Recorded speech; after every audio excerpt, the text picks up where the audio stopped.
The sun was barely lifting over the red mesas when Luke Callahan rode into the Salt River Valley. Dust clung to his boots and shirt, and his sorrel horse breathed hard after a long night's travel. Luke wasn't wandering without purpose. He had been following the faint trail of two missing Apache women for almost 2 days. Their names were Nayland and Atsa, sisters from a nearby Apache village.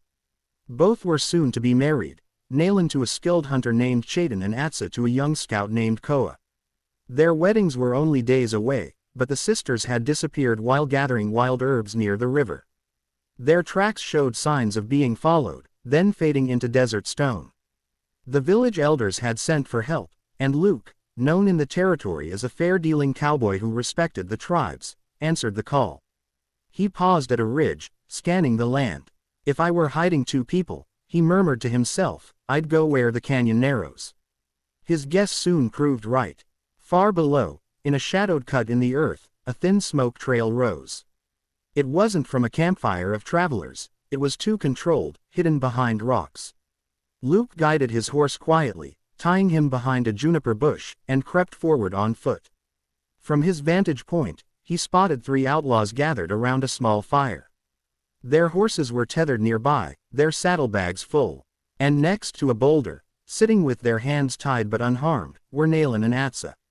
Luke's jaw tightened. The outlaws looked like amateurs, more interested in quick money than cruelty, but they were still dangerous. He couldn't risk a fight that might frighten or endanger the sisters. Instead he planned carefully. A quiet approach. Luke circled wide, moving from rock to rock. He heard the men talking. We'll trade them by sundown, one of them said. For supplies and silver, another added. And if their village doesn't pay, they will, the first outlaw snapped. Nayland and Atsa sat calmly, whispering to each other in Apache. They were scared but steady, a strength Luke respected. He waited until the outlaws walked away from the sisters to check their horses. Luke stepped out from a sandstone wall and made a soft whistle like a canyon bird. Nayland's eyes widened. She recognized it. It was the signal Luke had used when he helped the village during a drought years earlier. He whispered, "Stay quiet.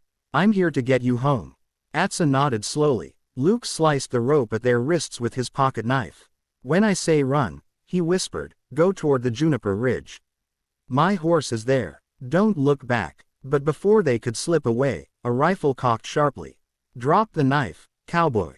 Luke froze. The outlaw leader stood behind him, rifle raised. Well, the man sneered.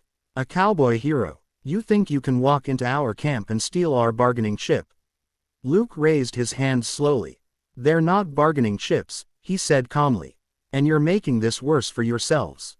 Let the women go. No one needs to get hurt." The outlaw laughed. "I'll decide what happens here."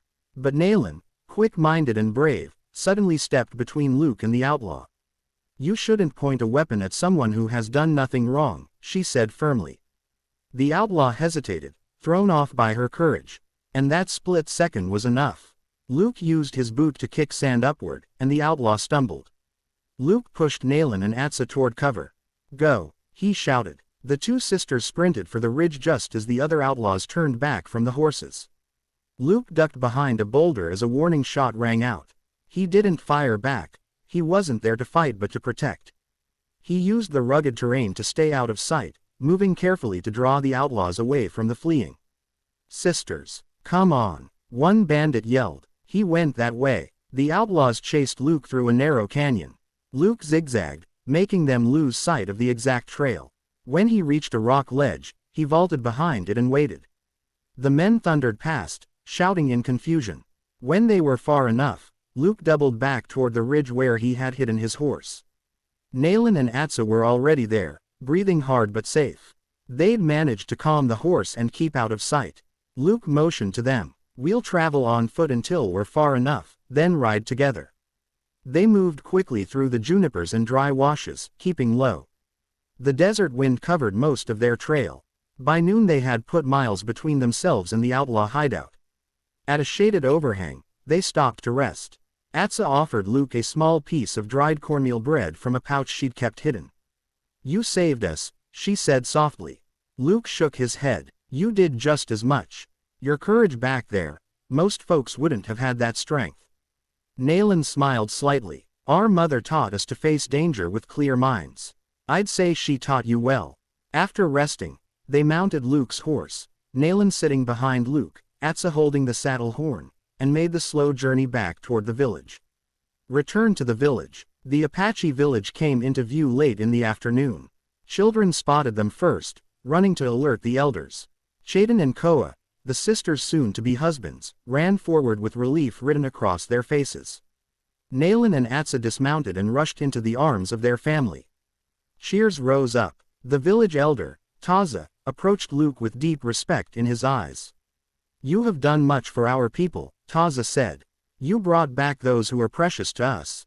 You will always have a place here. Luke dipped his hat. They saved themselves as much as I helped. It was their strength that carried them through. Chayden stepped up. Still, we owe you. Just promise you'll keep each other safe, Luke replied. That's all I need. The women were guided to the healer's hut for food and rest. The entire village prepared fresh water, blankets, and warm meals for them. They were tired but unharmed, and their spirits remained strong. That evening, a council fire was lit. The people gathered to honor Nayland and Atsa's safe return. Elders sang blessings, and the drums echoed into the surrounding hills. Taza raised his hand for silence. These sisters, he said, stood brave in the face of danger. And this cowboy, he nodded toward Luke, did not think of reward or safety, only of doing what is right. Luke felt embarrassed by the praise, but the warmth of the community settled around him like a blanket. The following morning, Luke led a group of Apache scouts to the canyon. The outlaws had fled during the night, likely frightened off after realizing they'd lost their captives and their chance at ransom. But they left behind stolen supplies, saddlebags, and evidence of their crimes. The territory marshal later tracked them down with the help of those clues, and the outlaws were arrested without a fight. No further harm came to any travelers or nearby villages.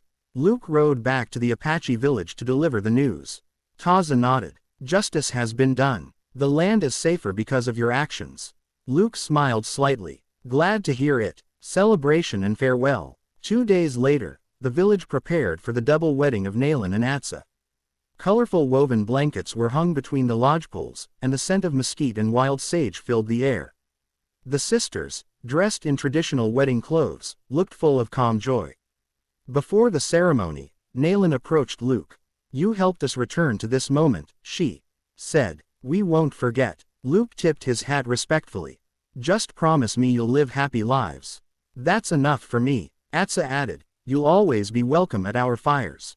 Luke stayed for the ceremony, watching as the sisters joined their hands with those of Chayden and Koa, sealing promises of partnership and harmony. The celebration lasted long into the night with songs, stories, and dances. When dawn finally touched the horizon, Luke saddled his horse. Taza met him at the edge of the village. Where will you go now, friend? Luke shrugged. Wherever someone needs a hand, I suppose.